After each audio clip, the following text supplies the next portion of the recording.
Remember who you were before the world told you who you couldn't be. That's a tagline that I use when I talk about chicken yogi and the type of yoga philosophy and spiritual counseling, especially for neurodivergent individuals, that I offer through chicken yogi. And so I think it's appropriate that on this week's show, we actually look at that statement. What do I mean when I talk about that statement? And how long of a process is it to remember who you were and who you wanted to be before the world told you who you couldn't be? This is the Chicken Yogi Show, hosted by the Chicken Yogi, Kit Kilstow. Kit is a spiritual mentor who shares spiritual wisdom to help neurodivergent people remember who they are.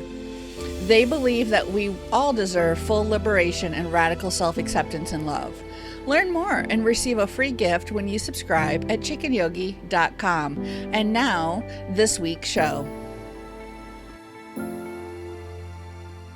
I'm not ashamed to admit that I have been known to read my horoscope, and there is an astrologer, and I receive her daily email talking about what energies are in play for the given day.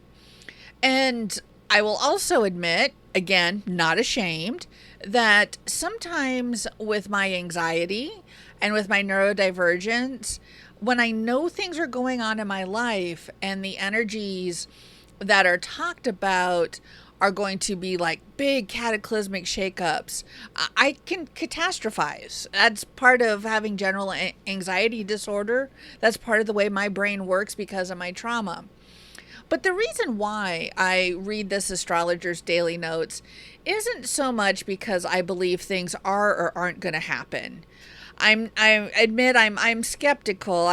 There are things in this universe grander than we can know, but I'm not quite sure the position of Jupiter in the heavens has any bearing on my life. Although there's energy and cosmic energy and who knows? I don't. I'm not a scientist in that regard. But I like to follow what she talks about because a lot of times the way that she phrases things gives me food for thought. And likewise, I've got a really good tarot reading friend. We've known each other for years. Wonderful, amazing person. Highly trust this person. And their readings aren't so much future predictions, this is going to happen, but rather I'll just say it, here's the shit you have to deal with, or here's the energies that might be in play. And again, I'm following these not for, to know what the future brings, because nobody knows what the future brings. With the multiverse theory and time being all wibbly wobbly and, we just don't know. But there can be things to think about, and there can be things that make us ponder. And I believe that one of the greatest strengths that I have as a neurodivergent person, and I have in general, is my ability to think and reflect and to put pieces together of situations that you may not naturally think they go together, but all of a sudden you see a pattern and it's like, aha, that makes sense.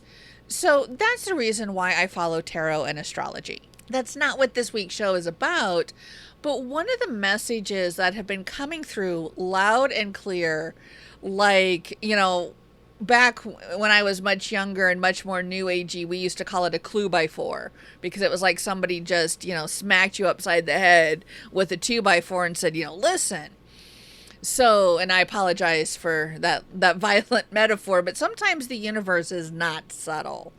So one of the big things that have been coming through loud and clear, the clue by four, is you have to be true to yourself. That with everything that's going on right now, socio-economic, political, global, personal, financial, with everything that's going on right now, the best thing that you can do is be true to yourself. And that has sent me personally on a journey that I have been on for a while, but I also admit I hadn't taken time to think about because, well, frankly, I was too busy living and too busy trying to make ends meet and, survive in this capitalist hellscape. So I had finally reached a point where my responsibilities had pared back enough that I could actually think about who I wanted to be. And this journey for me personally has been absolutely amazing and phenomenal. The things that have come up, the things that I have come back to, the things that never left me that I thought I was done with, it's all cyclical. And so, one of the things that I'm extremely passionate about talking to everybody is remembering who you were before the world told you who you couldn't be. And I've touched about this in previous episodes, I'm pretty sure. If not, I should have. But I think I've also talked about it in blogs and that. And that is, especially as a neurodivergent person who didn't realize that they were neurodivergent. I know that that is a lot of you out there listening, a lot of people in my friend circle, that you go through life and you feel like you're on the outside. You feel like you don't belong. And the dreams that you talk about, the things that you want to do, the stuff that makes your heart sing, people just aren't into. And people will tell you, oh, well-meaning things like, you can't make a living doing that. Well, how are you going to earn money? And a lot of times what's happening and what's being said is coming from a place of love. I know in my family it did. But it's a way to protect you from things that you don't necessarily need protection from. And let me explain about that. We also get a lot of messages as neurodivergent individuals who may not realize that, we don't fit in. There's bullying, teasing. Kids can be extremely cruel. Even in the workplace, you can feel like you don't fit in. And so all of these messages combine. The messages we get from the people who are genuinely not being nice to us, and the messages we get from the people who are coming from a place of love and protection and care, but giving us messages that cut us off from our true selves. These messages combine, and by the time you get into adulthood, it's like being wrapped in a smothering blanket that's not the comfortable, heavy burrito blanket that you can, snuggle up in on a cold day or cuddle with. It's like taking a woolen blanket, soaking it in water and dropping it on your head. And you're walking through life like this. You're dimming your light. You're not following the things that you love, or if you do, you kind of do that in private. It's a hobby. It's a secret. Because you don't want to be seen as other. And that's why for myself, for a lot of people I know, for a lot of people in the community, getting that neurodivergent diagnosis is like flipping a light switch, because all of a sudden you are not all those things that people have told you. All of a sudden your brain just works differently. And just like, people have different pitches of voices, people have different aptitudes, your brain just simply works differently, and the world really needs to accept it, and the world really needs to get over itself. Neurotypical people really need to get over themselves and accept this. So when we talk about remembering who you were before the world told you who you couldn't be, the first step to that process is understanding who the world wanted you to be. The first step is basically dissecting all of those messages. And that can take a while. And depending on your trauma, depending on what you've experienced, there's a lot of layers there. I think one of the things I talk a lot about, and one of the things that I want to rail against, is the instant quick fix pathologization of a lot of things. You see the commercials on TV, your back hurts, you take a Tylenol, your back doesn't hurt anymore. Well, sometimes it's not that simple. My back can tell you that. So when you remember who you were, where you start to pursue what really makes your heart sing, when you really start to get into that true essence of yourself, it's not a snap overnight decision. I can tell you, and this has been on my mind, that's why I'm doing this show. It has really taken almost a full 7 years for me to go through this process and to go through this awakening.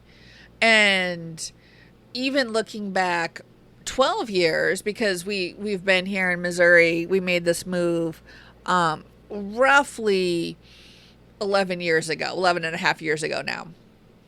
But kind of the big thing that precipitated that move happened almost 12 and a half years ago. And even looking at what I wanted to do then, it is not night and day from what I'm doing now. And what I'm doing now, I have to say, just makes my heart sing. It is what I want to do. My pursuing of my higher education, my spiritual mentoring, my work outside of Chicken Yogi as an author, writing multi-genre books. I have a few different pen names. Happy to talk about them, but this isn't the forum to do so. But it's also not hard to connect the dots and find out who I am. The work I do with Epona Author Solutions, doing technical work for authors, all of that is just an interesting mix. And I can see bits and pieces of that coming together a dozen years ago. But really, it took a lot of transition, a lot of things changing in my life. And it took going back to a lot of those lessons. I may talk about that in the next show. I may not. We'll see kind of how things come. But sometimes it takes cycling through and coming back and understanding things. So once you kind of peel away who you're being because you're told you should be that. And there are times and places where you still have to, for example, pursue a day job because, again, we live in a capitalist hellscape. You have to make money to live. It sucks, but that's our system. So there's things that you have to do, but once you start peeling away the layers of, okay, this isn't exactly what I want to do. I see how this allows me to exist right now. Here's how I can transition into what I want to do. That's the sort of work that I have to say, to some extent, neurotypical people do a lot easier than we do. Part of that has to do with our monotropic brain, the fact that we tend to think about one thing at once and think about one thing very deeply at once. We are going deep into our topics rather than wide and shallow overviews. But also because there's a lot of programming that goes into being neurodivergent in the world. There's a lot of masking. And once you start peeling back what people told you should be, you start losing your masks. You start being your authentic self in more general ways. For example, if you have a stim, if you have a favorite song, you listen to it over and over and over again instead of thinking, oh God, somebody's going to think that's annoying. You start wearing headphones in public. That was something that I started doing.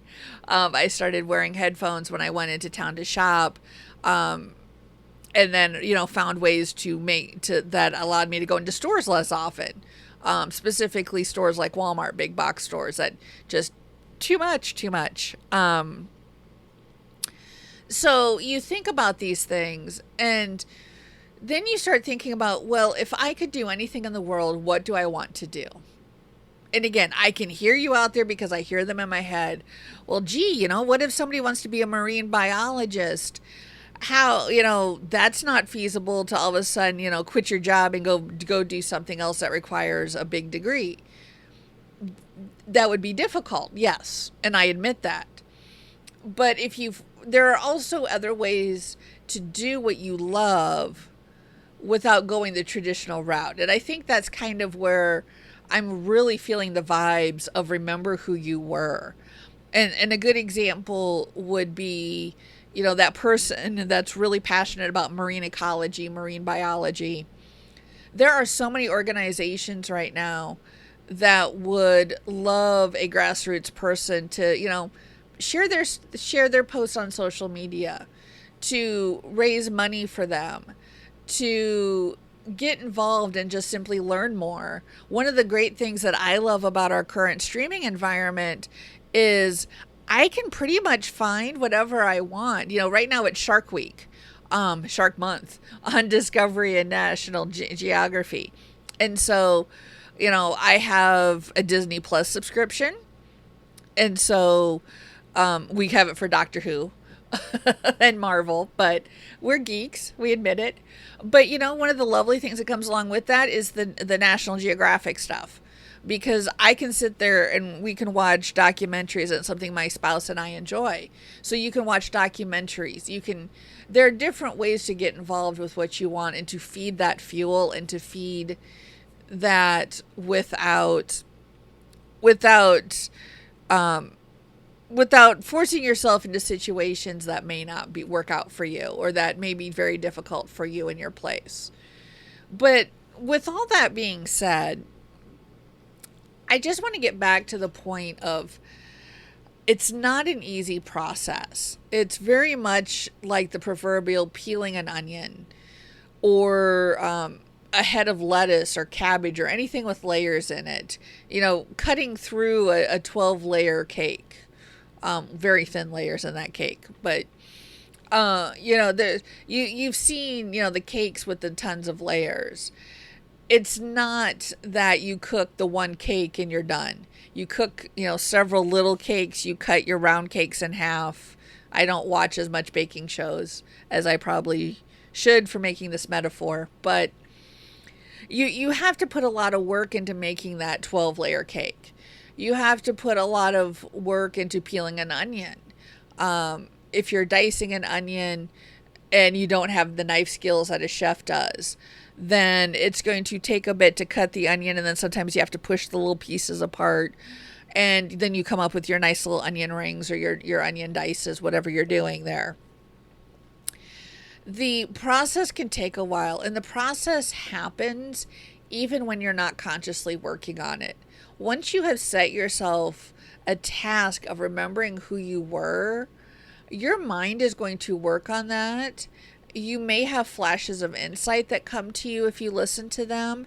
And that's another part of remembering who you were, is not cutting yourself off from those thoughts you have or from those flashes of insight, even if they seem very outlandish or something that maybe you've got that voice in your head that says, no, this isn't practical.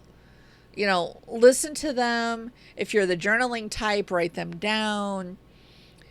That all builds into helping you remember who you were. And eventually one day, as you keep, mining this very fertile ground, as you keep, working at cultivating it. I guess I don't like mining as an analogy, but cultivating it.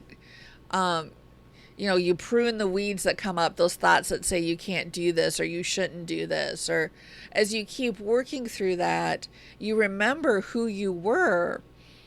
And you begin to see, that's when the clear distinction comes, I think, when you begin to see who you were told you couldn't be. Because all of a sudden, it's like night and day. It's like diametric opposites. That you realize, this is who I am. This is what I want to do. This is me at my core, my very essence. To kind of go back to those topics, your prana, your life force energy.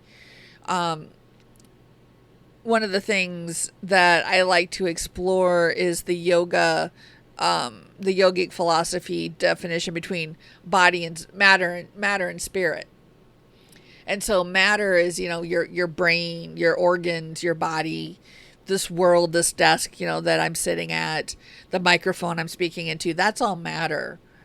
Spirit are whatever's prompting the words to come into my brain that I'm actually speaking into this microphone.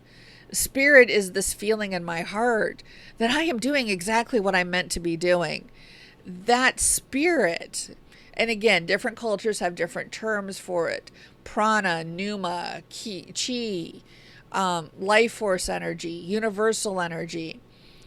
This energy that you tap into, when you've tapped into it, and when you've tapped into your core self, because there are physiological changes that you can sense in your body.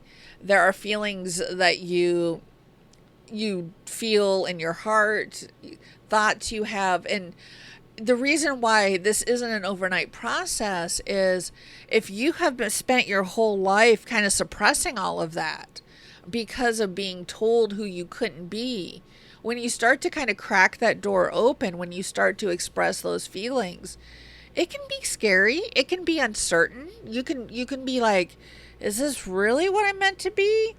Or is this just, kind of some wild fancy? And that's where the more you actually tap into your inner self, the more you actually tap into who you are meant to be, who you want to be, the more you start to explore and have a sense of curiosity about your thoughts, your feelings, what you want to do in the world, what you want to do in your free time. What things do you want to occupy your time and energy with? Once you have that sense of curiosity, that's when you can really start to explore. And again, that exploration, can take a long time. If it doesn't take a long time for you, that's amazing. I'm so happy for you. But for the vast majority of us, it's going to take a while to simply keep working through those layers, blowing the dust off of things, and moving forward. So to recap, the 3-step process really is to remember who you were, is to first of all start to recognize when you're being told who you shouldn't be, when you're being told that you should conform to society's expectations, when you're being told that there are things that you should be doing and that what you want isn't good. And so with that, once you have that sense of recognition, the next step is to have that sense of curiosity and be willing to explore, be willing to try things, be willing to have the patience to see what works out in the universe and in your life. And then finally, be familiar with and start to cultivate that sense of tapping into your spirit or tapping into your core self and doing what you want to do and the things, what you're meant to be doing. And so once you have that, then you can kind of move, again, you're moving through those 3 things. It's not a, 1, 2, 3 process. It's a gradual unfolding, and those 3 things work together to help you remember who you were. If you are looking for, different tools to help you, may I recommend our community yoga classes we have on Wednesday and Saturday. And the reason why I recommend yoga is not so much for the fitness aspect, but the fitness aspect is certainly there. Being able to stretch your body, being able to move your body, having that perception of where your body is in space at any given moment. That is all wonderful, and that is all great benefits of yoga. But for me, yoga gets me out of my head and into my body, and that actually helps me register what sensations and feelings I'm having better. It helps me recognize things. I don't cut myself off from my body anymore. And so I feel more. I am able to understand more about my body and self, and that quietness and being able to move through the poses just really helps me on that level and helps me remember who I was. And I hope that it does the same for you. But we have community yoga classes. You can sign up just to get notifications. They are live streamed on Twitch and YouTube. And you can go to chickenyogi.com/community to sign up for those reminders, as well as to see the dates, times, links for those community classes. And the other thing I would recommend is on the Chicken Yogi site, there is a quiz to take for the dark night of the soul, which is kind of, some people call it burnout, some people call it depression, but take that quiz and see where you're at. It's a quick 4 or 5 question quiz, and that will also kind of give you a baseline on, are you headed in the right direction? Are you doing the things that you need to do to remember who you are? Or is that something we need to work on a bit more? And so I encourage you to try out those 2 resources. Please always, like, subscribe, follow wherever you're listening to this podcast. And thank you so much for listening. And I will talk to you next week. Thank you for listening to The Chicken Yogi Show, hosted by the Chicken Yogi, Kit Kaelstow. Kit's passion is creating neurodivergent liberation in all its forms through spiritual and creative mentoring. Remember who you were before you were told who you couldn't be. The Chicken Yogi Show is distributed on the Muse Charmer Network. Learn more at chickenyogi.com and subscribe to our newsletter while you're there for a free gift. Please follow the podcast at podcast.chickenyogi.com or on your favorite podcast app or platform, and check out all the shows on the Muse Charmer Network at musecharmer.com. Subscribe wherever you listen to your podcasts. Music is Running with the Horses by Purple Planet Music. Their website is purple-planet.com. This show is copyright 2024, all rights reserved by the Chicken Yogi and Kit Kaelstow.